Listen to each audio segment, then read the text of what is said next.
السلام علیکم ورحمۃ اللہ وبرکاتہ۔ ناظرین، اس میں محمد زبیر۔ جیسا کہ آپ کے علم میں ہے کہ کل جو مولانا فضل الرحمان صاحب نے 14 مئی کے حوالے سے کراچی کے اندر ایک بہت بڑا جلسہ منعقد کیا تھا امت وحدت کانفرنس کے نام سے، جس کے اندر مولانا فضل الرحمان صاحب نے کافی لمبی اور بہت ہی باوقار گفتگو کی، جس کے اندر مولانا فضل الرحمان صاحب نے کئی حوالے سے بات کیا۔ اچھا، میں آپ کو بتاتا چلوں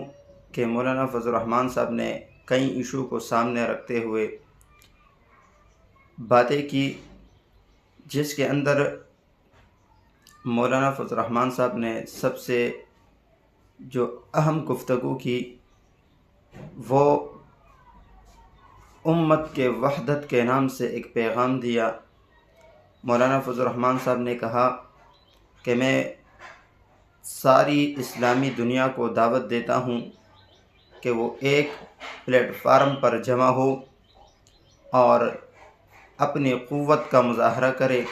اور اپنی وحدت کا مظاہرہ کرے۔ وہ ایک ہی محراب کے لوگ ہیں، وہ ایک ہی منبر کے لوگ ہیں، وہ ایک ہی جماعت اور ایک ہی نظریے کے لوگ ہیں۔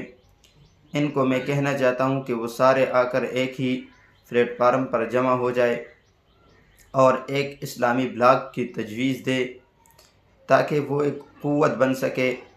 جس کے اندر مولانا صاحب نے کئی حوالے پیش کیے کہ انسان کے جب سر پہ درد ہوتا ہے تو پورے مسلمانوں کے جسم پر درد ہوتا ہے۔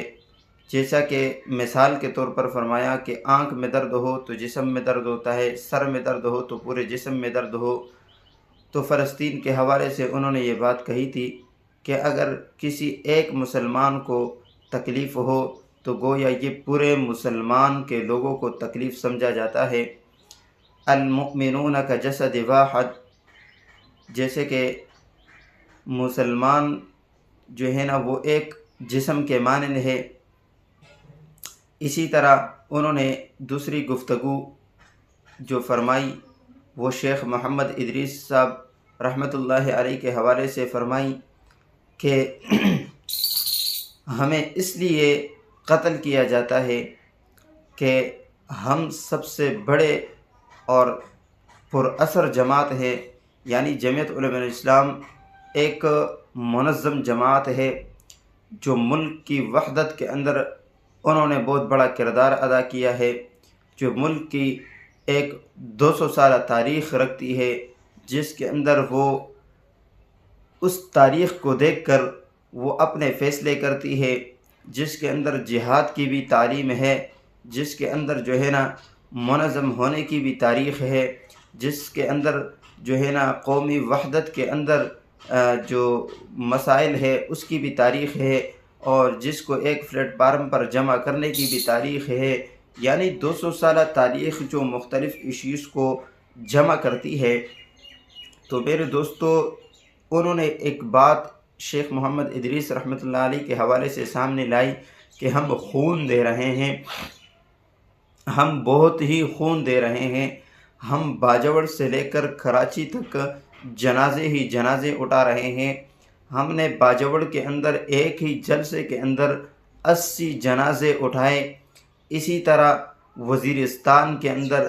ہنگو کے اندر، بنو کے اندر، ٹانگ کے اندر، اسی طرح مختلف علاقوں کے اندر جو ہے نا ہم جنازے اٹھا رہے ہیں، اور صرف علماء ہی کو ٹارگٹ کیا جا رہا ہے۔ اور یہاں تک کہ 4 کے اندر شیخ محمد ادریس صاحب رحمۃ اللہ علیہ کو شہید کیا گیا، تو ہم نے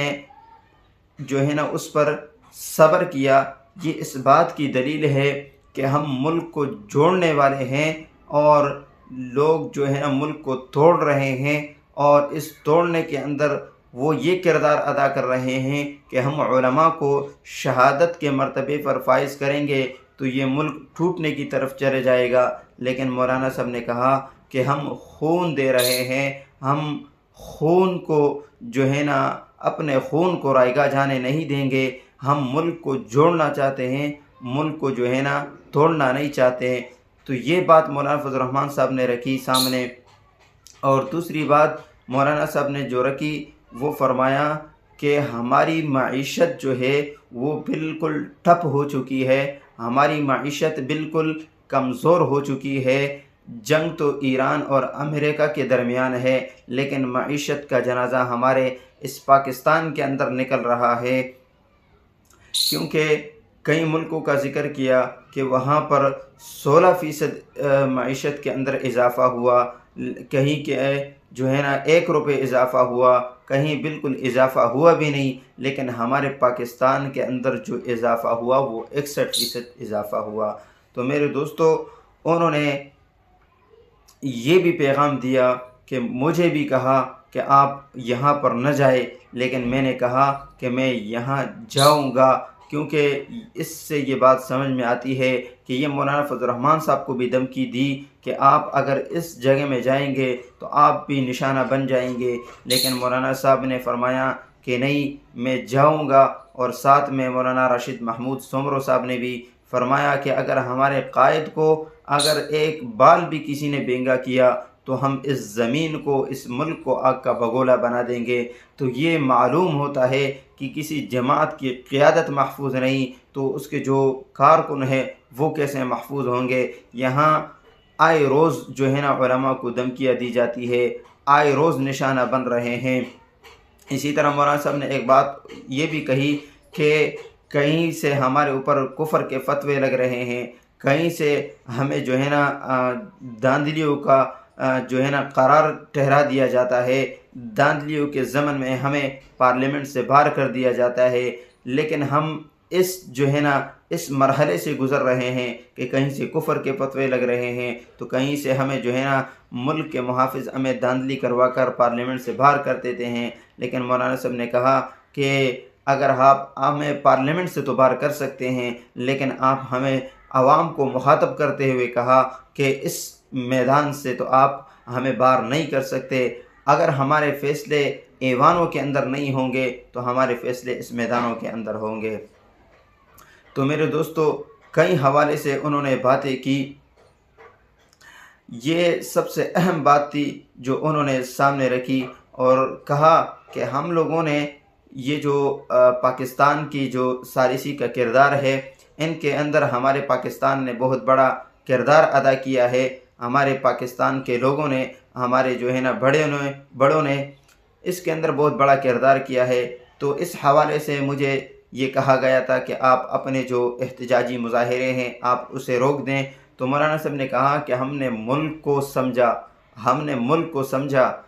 ملک کو سمجھتے ہوئے اس بات کا اعادہ کیا کہ ہم ابھی فی الحال تو اس مظاہروں کو روک دیں گے، لیکن ہم اسے منسوخ نہیں کریں گے۔ تو آج 22 مئی کو انہوں نے اعلان کر دیا ہے کہ 22 مئی کو ہمارے وہی احتجاجی مظاہرے وہ ضلعی ہیڈ کوارٹروں کے اندر دوبارہ ہوں گے۔ تو اس بات سے اندازہ ہوتا ہے کہ اس جماعت کے نظریوں کو دیکھے، اس جماعت کے عقیدے کو دیکھے کہ وہ اپنی بات پر اس طرح قائم ہے جس طرح وہ پہلے قائم تھے۔ اس بات کو دیکھیں کہ وہ جس مشن کو لے کر چلتے ہیں تو وہ اس مشن کو کامیاب کرتے ہیں، وہ اس مشن کو جو ہے نا سپوتاش نہیں کرتے، بلکہ وہ اس مشن کو آگے لے کے جاتے ہیں۔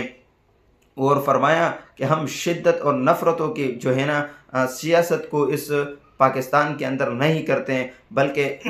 ہم اگر پاکستان کے اندر سیاست کرتے ہیں تو ہم اصولوں کی سیاست کرتے ہیں، اور یہی اصول تھا کہ ہم نے اسے اس وقت روک دیا تھا، لیکن آج ہم جو ہے نا اپنے مظاہرے کریں گے 22 مئی کو، لیکن یہ اصولوں کی سیاست نہیں ہوئی تو یہ کیا کہ اپنے اصول کے پابند۔ انہوں نے کہا تھا کہ یہ میرا اصول ہے، میری جماعت کا اصول ہے کہ ہم نے اس وقت روکا تھا، لیکن آج ہم کریں گے۔ اپنے جماعت کے نظم و ضبط کو دیکھیں کہ اگر یہ کہیں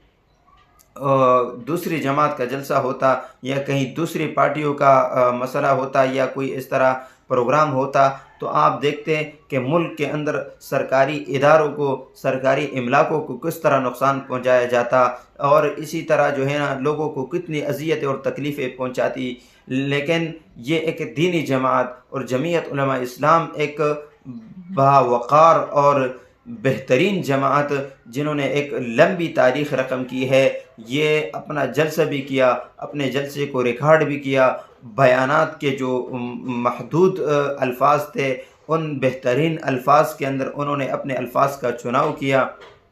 لیکن کسی کے املاک کو نقصان نہیں پہنچایا، لیکن کسی مسلمان کو تکلیف نہیں پہنچائی، آمد و رفت اپنے جو ہے نا معمول پر برقرار رہی۔ اسی طرح جو ہے نا مولانا صاحب نے فرمایا کہ ہمیں جو ہے نا مختلف چیزوں سے روکا جا رہا ہے، مدارس کے حوالے سے بات کی کہ ہم نے اس کے جو ہے نا بل کو پاس کر دیے ہیں، لیکن ابھی تک انہوں جو ہے نا صوبوں کے اندر اسے عمل درآمد نہیں کیا جا رہا۔ مولانا صاحب نے کہا کہ میں بتانا چاہتا ہوں کہ اگر آپ مدارس کو بند کرنا چاہے تو آپ مدارس کو کبھی بند نہیں کر سکتے، یہ ہماری ایک تاریخ ہے، ہم اس کو جو ہے نا مدرسے کو آباد کریں گے۔ اور دوسری بات انہوں نے کہی کہ ملک ڈوب چکا ہے، ہر طرف سے جو ہے نا وہ پاکستان کمزور ہوتا جا رہا ہے۔ پاکستان کے دو سرحدات بتائے انہوں نے کہ ایک مشرقی ہے تو ایک مغربی ہے، ایک کے ساتھ جو ہے نا جو انڈیا لگتا ہے تو دوسرے کے ساتھ جو ہے نا افغانستان لگتا ہے، تو ایک بھی جو ہے نا وہ اس سے محروم، دوسرا بھی محروم۔ اور یہاں تک ایران کی بات بتائی کہ ایران تو نہ اچھا ہے نہ برا ہے۔ اسی طرح جو ہے نا انہوں نے دوسری بات جو کی وہ چین کے حوالے سے کی کہ چین کا اعتماد ہمارے اوپر سے اٹھ گیا ہے، ہم نے جو ہے نا ان اعتماد کو کھو لیا ہے، اب ہمارا جو ہے نا چین کا ہمارے اوپر کوئی اعتماد ہی نہیں رہا، تو ہم ہر حوالے سے جو ہے نا ڈوب گئے ہیں۔ تو میرے دوستو، یہ مولانا فضل الرحمن صاحب نے ایک بہترین گفتگو فرمائی ہے، جس کے لیے ہر مسلمان، ہر بندے کے لیے، ہر انسان کے لیے اس بات پر سوچنا چاہیے، غور کرنا چاہیے کہ واحد ہی ایک لیڈر اور ایک جماعت ہے جو پاکستان کو حقیقی معنوں میں سلجھانا چاہتی ہے، جو حکمرانوں کو سلجھانا چاہتی ہے، اور اسی طرح جو ہے نا قوم کو سلجھانا چاہتی ہے، ایک وحدت کے طور پر جمع کرنا چاہتی ہے، اور انہیں ایک اسلامی ریاست بنانا چاہتی ہے۔ میرے دوستو، میں آپ سے گزارش کروں گا کہ اس جماعت کے ساتھ جڑے رہیے اور اس جماعت کے ساتھ اپنا تعلق قائم و دائم رکھیے۔ اللہ حافظ۔ آئندہ ویڈیو میں انشاءاللہ ملاقات کریں گے۔ والسلام۔